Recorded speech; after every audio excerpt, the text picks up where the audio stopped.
One of them tried to run, a terrorist laughed. Amira felt sick. Was it someone they knew? The men walked away, their voices fading. The girls didn't move.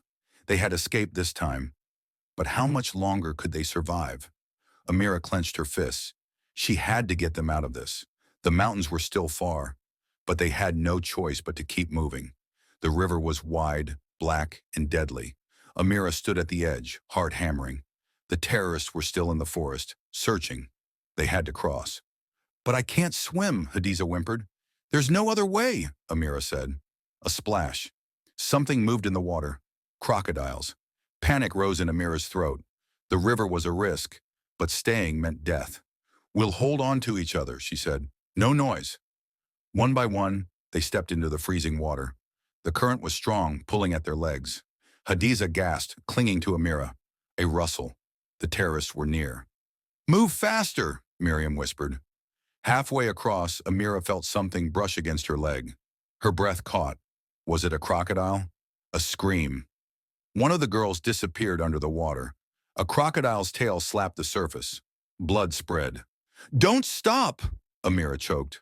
The girls swam harder, sobs stuck in their throats. Finally, they reached the other side, collapsing onto the muddy ground.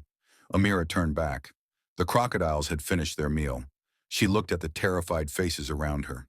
They had survived the river, but the nightmare wasn't over. The mountains loomed ahead. Their hardest journey was just beginning. The path led to an abandoned village. The huts were burned, skeletons of what used to be homes. Flies buzzed over rotting bodies. The air smelled of death.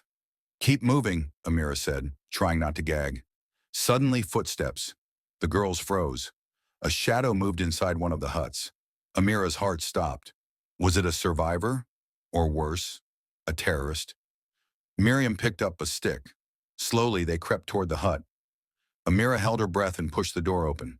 A man sat in the corner, his eyes hollow, his body covered in wounds. They came at night, he whispered.